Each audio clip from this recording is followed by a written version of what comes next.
है, हमें किस तरह का लगा है और पिता शिव परमात्मा, क्योंकि दुनिया में लगा जैसे कल 14 तारीख का वैलेंटाइन डे, फलाना डे ये मना रहे हैं दुनिया में, देहदारी है, फंसे पड़े हैं, मर रहे हैं, मतलब नरक में बिल्कुल डूब रहे हैं।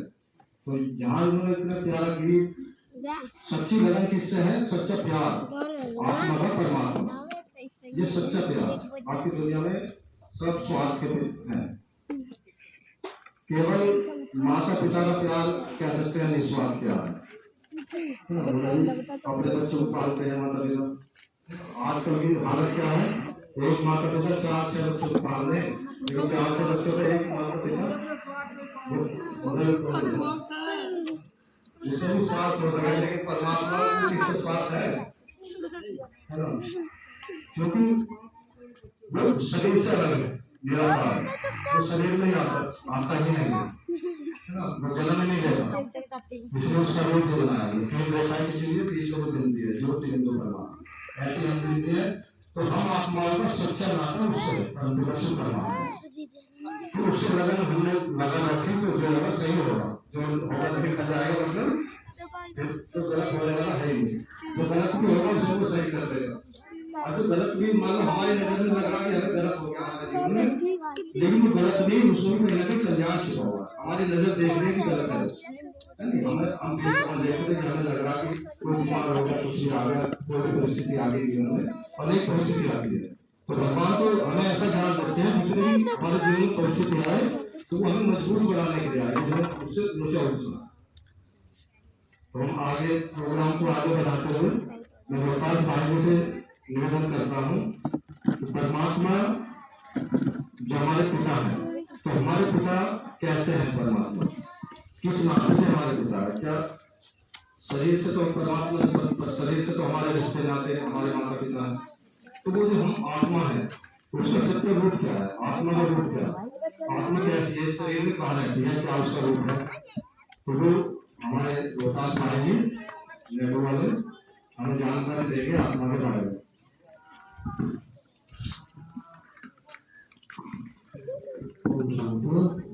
और जोर से बोलेंगे सभी, ओम शांति,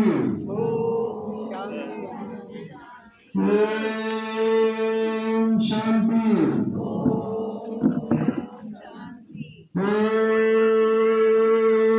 ओम शांति।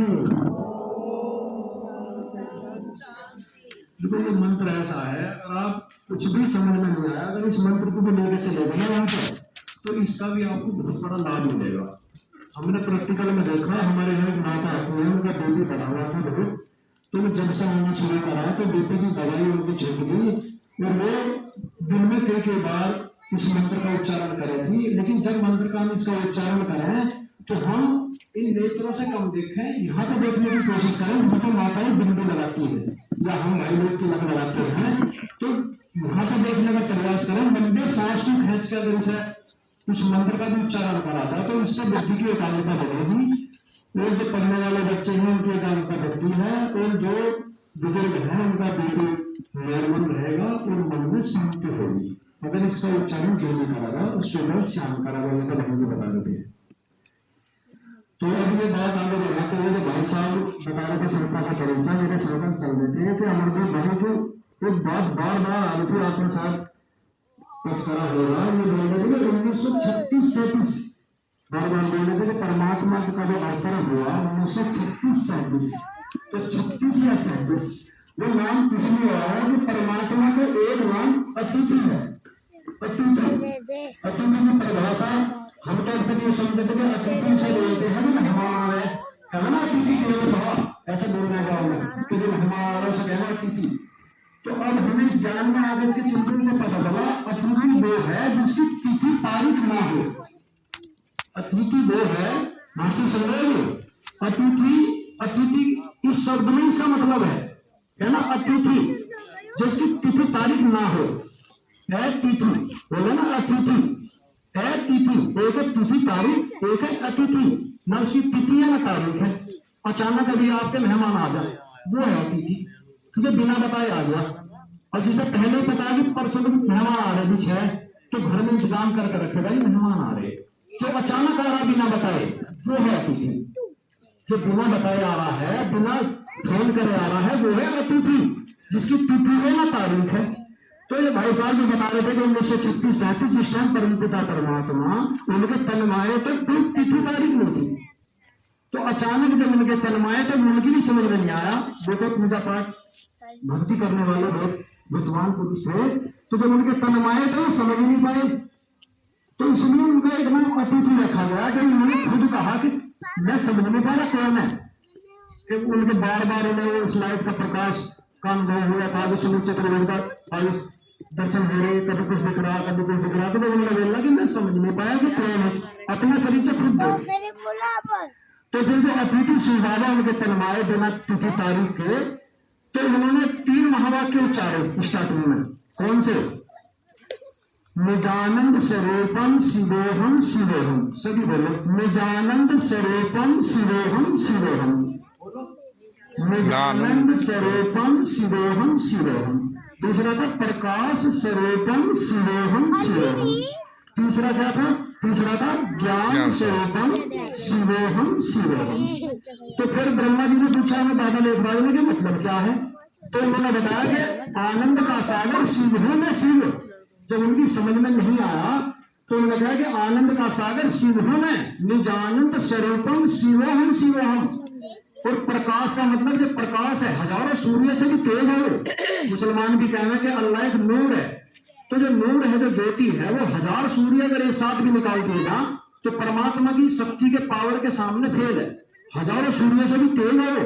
तो इसलिए कहा गया प्रकाश स्वरूपम शिवोहम शिवोहम। और फिर तीसरी बात की ज्ञान स्वरूपम शिवोहम शिवोहम।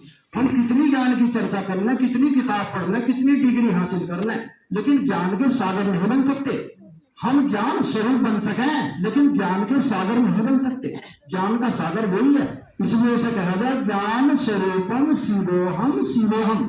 जो आत्मा के 7 गुण हैं, तो हमारे गुणों में तो लगे स्वरूप, उसके गुणों में लगता सागर।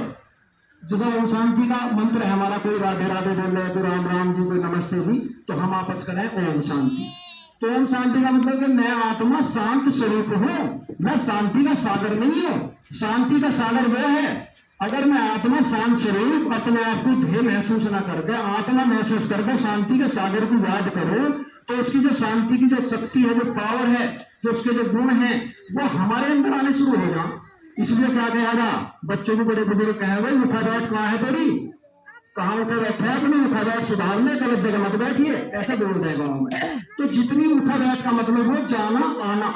मेरी उठा बैठ मास्टर जी के धोरे है, तो मास्टर जी के जो गुण है थोड़े बहुत लक्षण मेरे में आएंगे। जब मैं दोनों मिलेगा इनके घर भी आऊंगा, ये भी मेरे घर आएंगे, तो कुछ ना कुछ आदान प्रदान होगा गुणों का। कमी का भी होगा तो अच्छाई का भी होगा, जो जिसके अंदर है वही मिलेगा।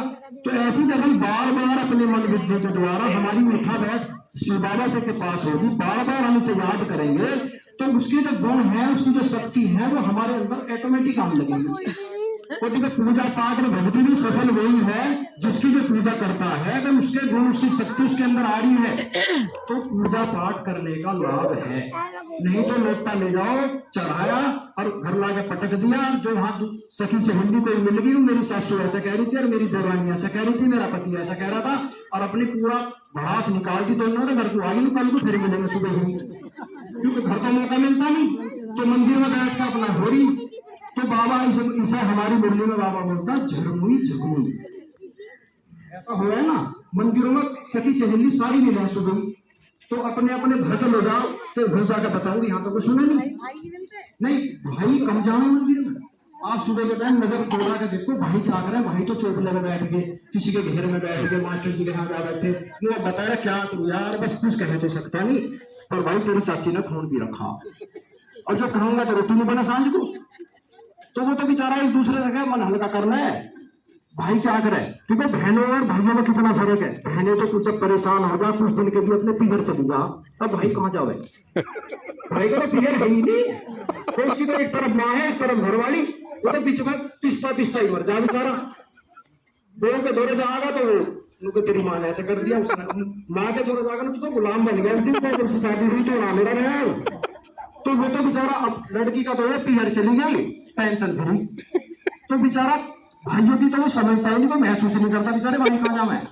तो इसलिए परमात्मा कहता है हमें, तो चलो मजाक की बात है लेकिन सच्चाई है मास्टर इसमें भी। जितने भी सारे अनुभवी बैठे बैठे पीहर में चाहोगे कहाँ, माँ बाप तक पहुंच के ऊपर, घरवाली आ गई, मम्मी भी वही है, सारा कुछ वही है, और माँ बैठे जिसका फेवर नहीं होगा दूसरी आंख दिखा लेगी।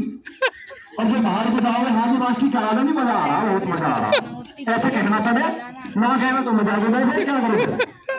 तो कहने का मतलब ये है, इस ज्ञान में चलने का सबसे बड़ा फायदा ये हुआ। देखो अब मेन मुद्दे बात है, हमारे पिताजी करीब 8 महीने पहले खत्म हुए, बुजुर्ग थे, हमने अपने मन को समझा रखा था, 90 साल उम्र थी कि चलो भाई जाना तो है ही, उम्र बहुत होगी।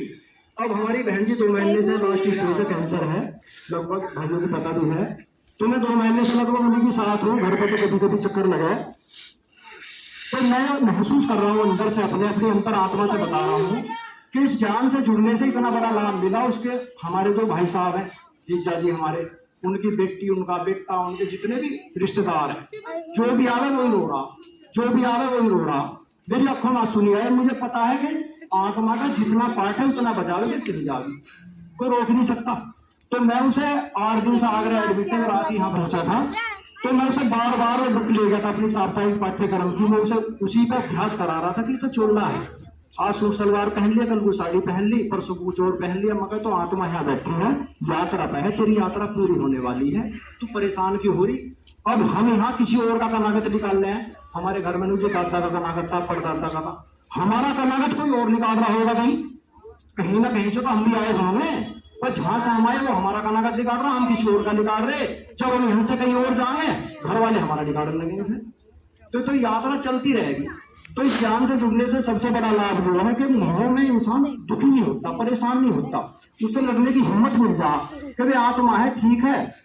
जैसे वो भाई ने गीत बजाया था कि यात्रा चल रही है, कोई गगनपुरे से बैठ गया, कोई नेहरू से बैठ गया, 2 गगनपुरे उतर गए, 2 नेहरू उतर गए, तो फिर 2 बजा उतरे, 2 मेरठ में जा उतरे, उतर रहे चढ़ रहे, बस में उतर रहे चढ़ रहे, तो ये तो यात्रा चली आ रही।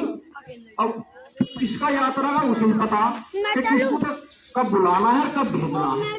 तो हमारे हाथ में एक ही चीज है बस, और हमारे हाथ में कुछ नहीं है। हमारे हाथ में आना भी नहीं, कब आना, हमारे हाथ में यहाँ से जाना भी नहीं, जब वो बुलाओगे जब ही जाएंगे, क्या है ना, बुलावा नहीं आया। हमारे हाथ में एक चीज है, क्या है, वर्तमान के कर्म। जैसे अब हम कर्म करेंगे उसी अनुसार से हमारी अगली यात्रा होगी। अगर हमारे कर्म अच्छे हैं, मंदिर मस्जिद गुरुद्वारे से कहीं मत जाओ, अगर कर्म अच्छे हैं, माँ बाप की सेवा कर रहे हो, सास ससुर की सेवा कर रहे हो, बड़ों का सम्मान कर रहे हो, अपने घर गृहस्थी को अच्छे से लेकर चल रहे हो, तो इससे बड़ी पूजा नहीं है। और अगर आप डेली मंदिर में जा रहे, तलक मत लगाए घूम रहे और अपना खूब सत्संग में घूम रहे, लेकिन कर्म अगर खराब है तो कोई लाभ नहीं है सत्संग में जाने का। मैंने तो ये महसूस करा 20 साल में, कर्म ही सब कुछ है। जिसके कर्म अच्छे वो इंसान अच्छा, जिसके कर्म बुरे वो इंसान बुरा।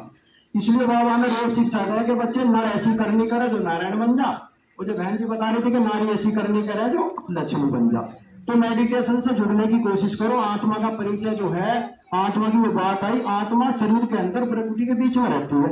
आपको तो वाला देख रही है, मुंह से हम बोल रहे हैं, हाथ तो पैरों से काम कर रहे हैं। जिस दिन निकल के चली जाएगी खेल खत्म हो जाएगा, निकलने को कहना मौत होगी, और जो बच्चा पैदा होगा उसे कहना जन्म हो गया।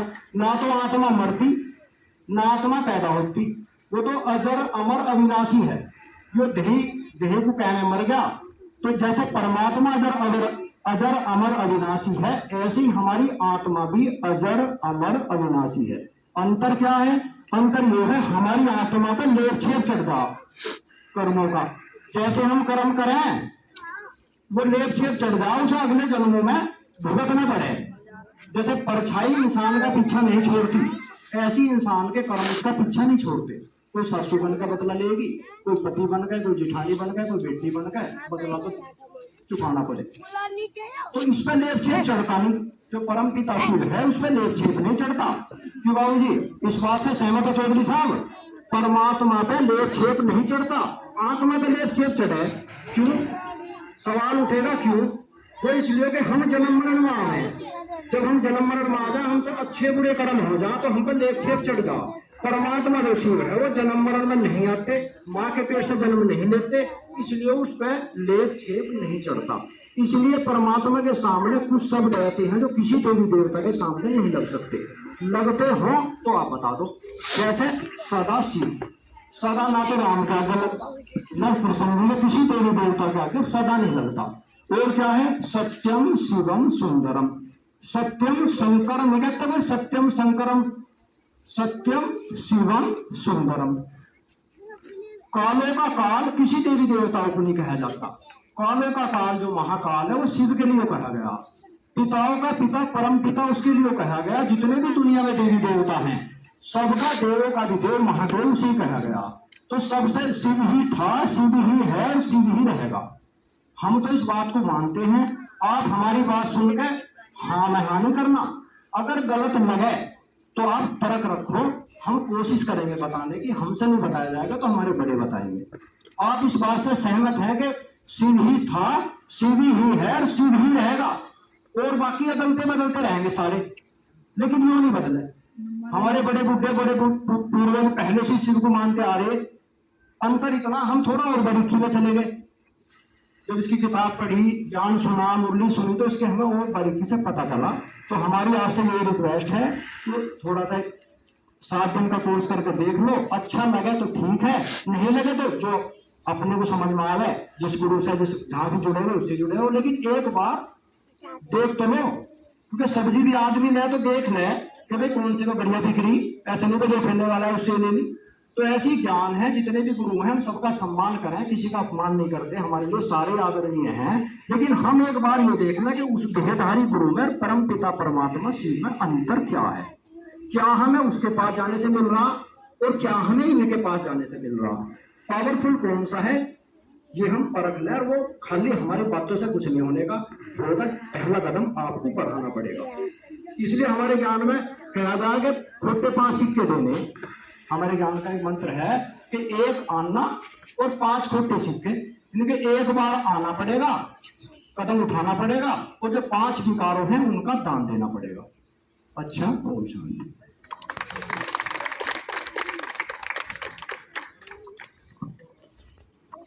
बहुत बहुत धन्यवाद भाई जी का। भाई जी ने बहुत ही प्रैक्टिकली हमें बताया, है ना, हंसाया भी थोड़ा, रिश्ते नाते कैसे हो रहे क्या सब कुछ बताया भाई जी ने। आत्मा का भी ज्ञान दिया कि हम इस शरीर में रहने वाली आत्मा ज्योति बिंदु है। जैसे आकाश में तारा है, ज्योति चमक रही है, ऐसी हम आत्मा इस शरीर को चला दिया है ज्योति। और ऐसे ही हमारे पिता परमात्मा, शरीर है हमारा, शरीर के माता पिता है, ऐसी आत्मा है और आत्मा के माता पिता परम पिता शिव परमात्मा है। तो अभी मैं प्रोग्राम को आगे बढ़ाते हुए रोहतास भाई निलोय वालों से निवेदन करता हूँ, आ जाइए थोड़ा सा, ये हमें बताएंगे। अभी हम शिव के बारे में सुन रहे हैं, शिव, लेकिन अभी तक हम शिव और शंकर को एक ही मानते हुए आ रहे, कहते हैं ना शिव शंकर। तो शिव और शंकर आपको यहाँ पता चलेगा, शिव और शंकर में भी एक महान अंतर है ना। एक हमारी भूल थी कि वो शिव और शंकर को हम एक ही मानते हुए आ रहे। कौन कौन शिव और शंकर को एक ही मानता है बताएंगे जी आप में से? सब एक ही मानते हैं? जब बोलो भंडारी, जब हमारे सामने शिव का नाम आता है तो जो शंकर जी हमारी है, जिनकी तीसरी आंख खुली हुई है, शरीर पे कपड़े नहीं है, शेर की खाल है, तो वे हमारी स्मृति में आते हैं ना, याद में आ जाएगी। और उनका बच्चा है, गणेश जी है, पार्वती जी है, धर्मपत्नी, तो वो हमारी स्मृति में आ जा, विचारों में आ जाना। वही जैसे हम किसी व्यक्ति का भी नाम लोगे, आप अपने बच्चों का नाम लोगे तो वो सोनू मोनू जो भी है तो वो एकदम स्मृति में आ जाएगी, वो है बच्चा, है ना। किसी कृष्ण का नाम लेते के साथ ही कृष्ण जी की मूर्त हमारे सामने आ जाए, राम जी का नाम लेते के साथ ही राम जी की तस्वीर हमारे सामने आ जाए, आंखों के सामने मन में आ जाए। नहीं तो ऐसे जब भी हम शिव को याद करते हैं तो हमारे सामने कहीं ना कहीं शंकर जी भी आ जाते हैं। तो क्या शंकर और शिव एक ही है या अलग अलग है? इसके बारे में हमें बताएंगे रोहतास भाई जी है, दिलोई से हमारे बीच है। तो ये हमें शिव और शंकर क्या एक ही है या अलग अलग है? अलग अलग है तो कैसे अलग अलग है, एक है तो कैसे एक है? थोड़ा इस बारे में हमें परिचय कराएंगे, फिर आगे प्रोग्राम भी बढ़ाएंगे। आ जाइए थोड़े शब्दों में।